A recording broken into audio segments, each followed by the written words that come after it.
Alhamdulillah, mati tidak kenal muda, tidak kenal tua, tidak kenal laki-laki, tidak kenal perempuan, tidak kenal aki-aki, tidak kenal bayi.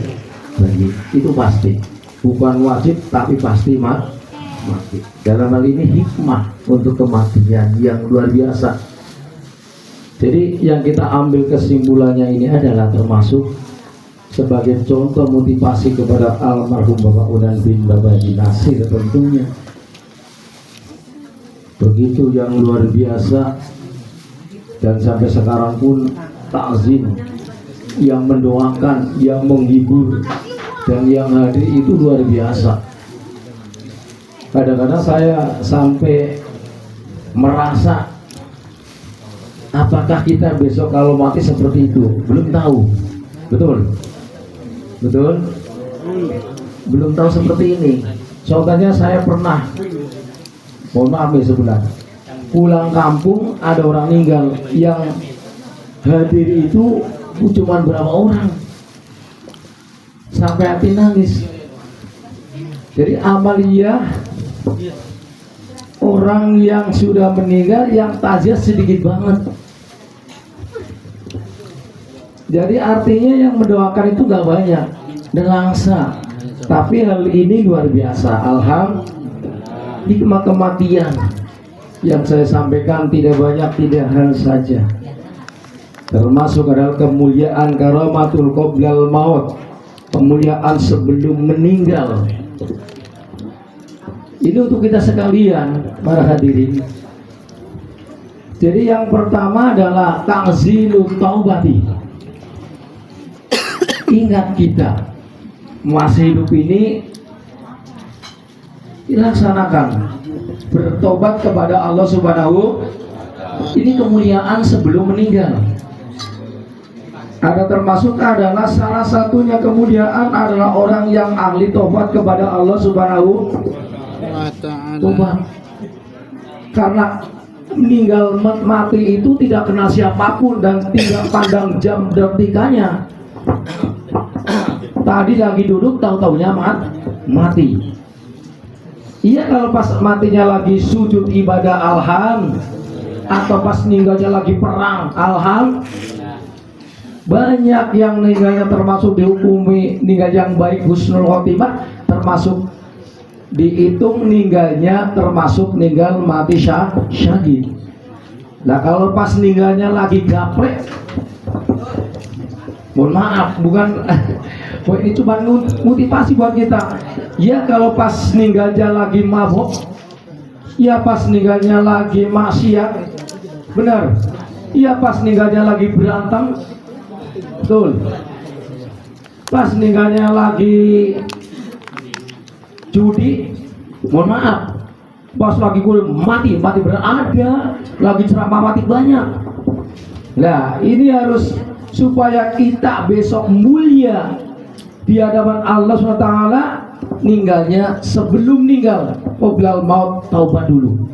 Sampai Abu Nawas menyairkan, ya kan, menyelamatkan Abi Jumat, ilahilas tulil firdausi Allah wala aqwa wala naril jahimi fabrito bak pada wabil dulu tubi agak lupa ya, wabli taubat wafir itu Abu Jumat.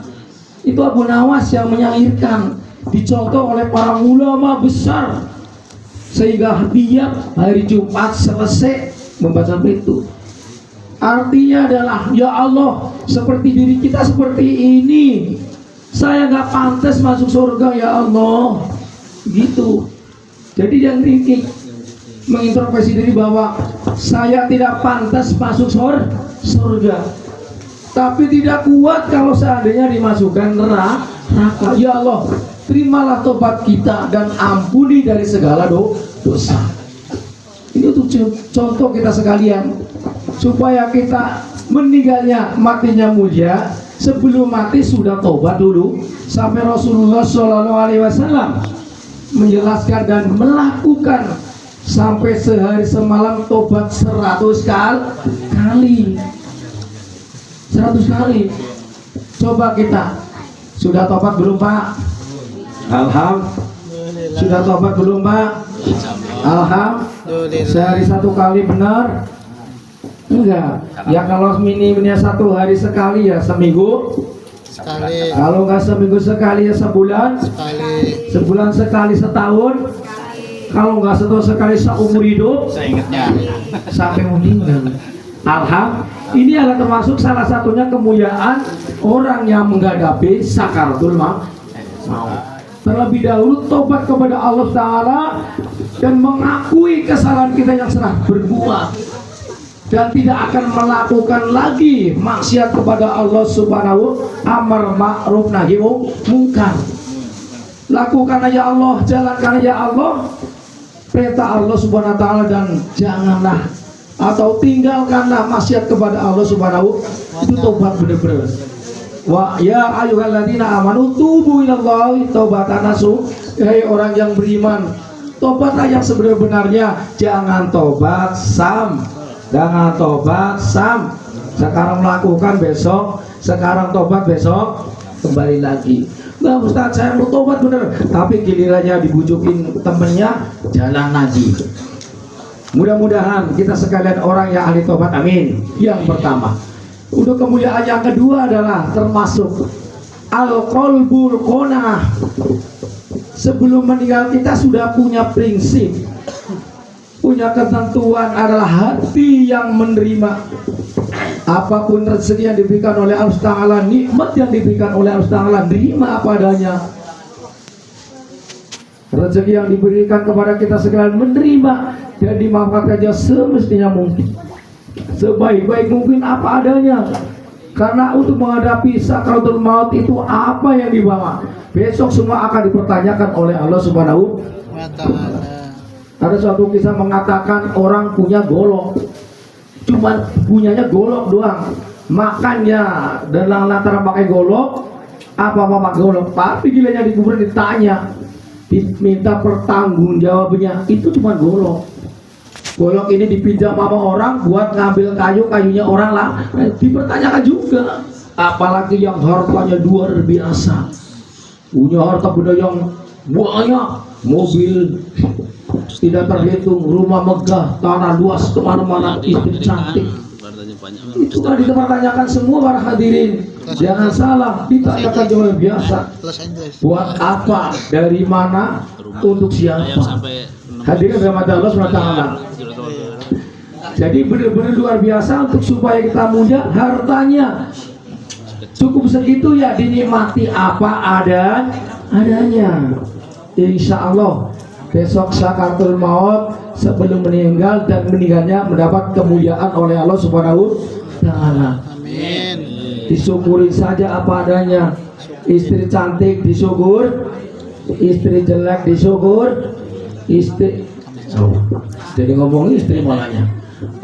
Harta benda banyak disyukur, harta benda minim disyukur, apa adanya. Yang penting menyukuri kepada Allah Subhanahu Ta'ala apa yang diberikan oleh Allah Subhanahu Ta'ala. Itu yang kedua, supaya besok kita mulia di hadapan Allah Ta'ala dan meninggalnya dalam keadaan mulia. Amin Allahumma. Seperti ini alhamdulillah diberikan rezeki, ya kan, ahli warisnya memberikan sedekah sampai pun membayar fidyah. Alhamdulillah Pak Saru dengan adiknya inisiatif. Saya jarang sekali ketemu seperti ini, tapi kurang satu sebenarnya Pak Saru nih. Yang bisa difidyahin itu termasuk adalah ketinggalan puasa. Itu tadi fidyah. Qabidu hadaha wa habtu kabihata. Saya berikan sesuatu termasuk beras berapa kintal, berikan kepada seseorang atau kiai atau orang yang menerima, dan mudah-mudahan rezeki itu menjadi berkah untuk menebus beliau kekurangan puasa wajib. Tapi kalau sholat nggak bisa, itu al-fidyatu ta'am miskin. Jadi di Al-Quran juga ada membayar fidyah, itu tidak diwajibkan, tapi mengantisipasi.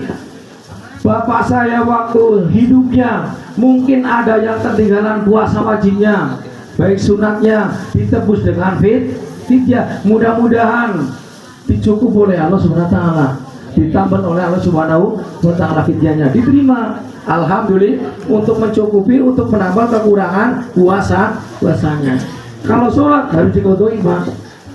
Anak yang ngodoin sholatnya seandainya 1 bulan dikodoi, Pak. Karena apa? Bekti kepada orang tua dan menjunjung tinggi kepada orang tua termasuk dikatakan anak yang soleh dan solehah, kodoin. Berapa waktunya ketinggalan, kodoin, Pak. Kalau nggak bisa sama sekali kodoin, nyuruh kiai suruh ngodoin.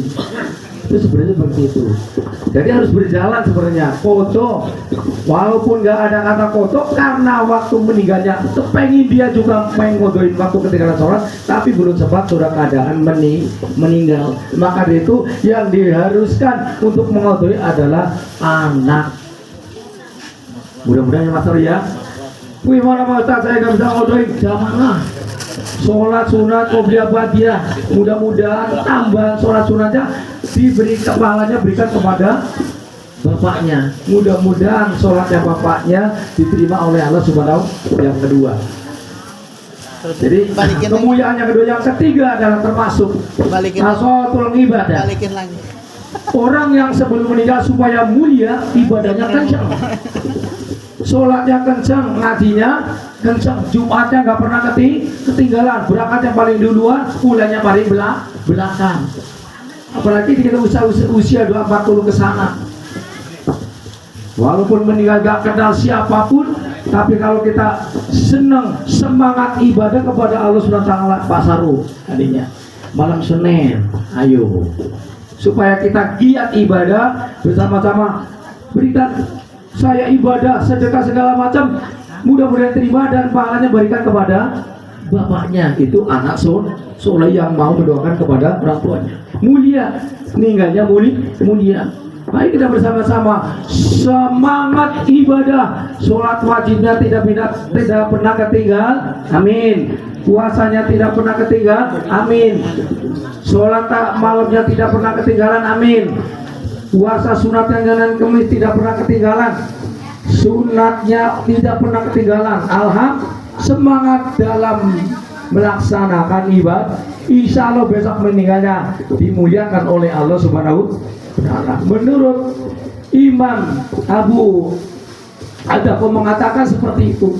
Jadi kemuliaan sebelum meninggal itu ada 3, dan sebaliknya hina sebelum meninggal itu ada 3 juga. Yang pertama, menunda-nunda taubatnya. Taubat juga besok lah, aku masih muda, besok lah, saya masih sehat, besok lah.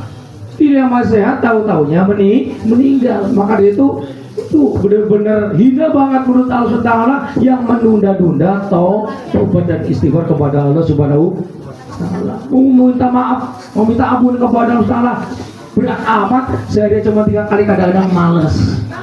Itu yang pertama. Hina yang kedua adalah termasuk orang yang termasuk hina sebelum meninggal. Menurut Imam Ibnu Adham mengatakan adalah malas ibadah. Kalau ibadah malas. Maka dari itu supaya kita mendapat kemuliaan oleh Allah Subhanahu wa taala, referensinya adalah yang pertama adalah senang bertobat kepada Allah Subhanahu wa taala dan menerima pandum, artinya konanah, menerima apapun pemberian dari Allah Subhanahu wa taala diterima dengan baik dan disyukuri dengan baik. Dan ketika mudah-mudahan kita sekalian semangat melaksanakan ibadah, jangan malas-malas ibadah, jangan nunda-nunda tobat, karena kematian nggak ada yang tahu. Itulah hikmah kematian yang saya sampaikan pada kesempatan malam ini. Mudah-mudahan bisa mengintrospeksi diri bahwa kita tetap akan mati, akan menusul. Maka dari itu sebagai umat Islam yang betik kepada orang tua, tengok makamnya, artinya artinya ziarah, supaya mengingat bahwa besok saya seperti itu akan nusul bapaknya, akan meninggal dan akan dikubur dan akan diantarkan ke makam. Hadirin yang dirahmati Allah SWT, itulah yang saya sampaikan pada kesempatan malam ini. Mudah-mudahan bermanfaat, berguna bagi kita sekalian. Amin Allahumma amin. Dan mudah-mudahan beliau yang sudah memberikan anak yang soleh dan solihah, terus ketika ada rezeki yang ditinggalkan, mudah-mudahan bermanfaat, yang saat ini disedekahkan kepada kita sekalian dan juga memberikan fakih, mudah-mudahan berguna. Amin Allahumma. Dan mudah-mudahan diampuni dosa dari dosanya, dijembatkan pekuburannya, diterima amal solehnya, mendapat cucuran rahmat oleh Allah Taala. Mudah-mudahan besok sehingga dimasukkan surganya Allah Subhanahu Taala, dan mudah-mudahan yang ditinggalkan mendapat kesabaran, mendapat ketabahan, berikan iman Islam yang kuat, yang luar biasa. Mudah-mudahan mendapat petunjuk oleh Allah Subhanahu Ta'ala. Terima kasih, mohon maaf atas kekurangannya. Bila taufiq wal hidayah wal inayah. Assalamualaikum warahmatullahi wabarakatuh. Waalaikumsalam warahmatullahi wabarakatuh. Terima kasih pada guru kita yang telah menyampaikan tausiahnya, yaitu mudah-mudahan menjadi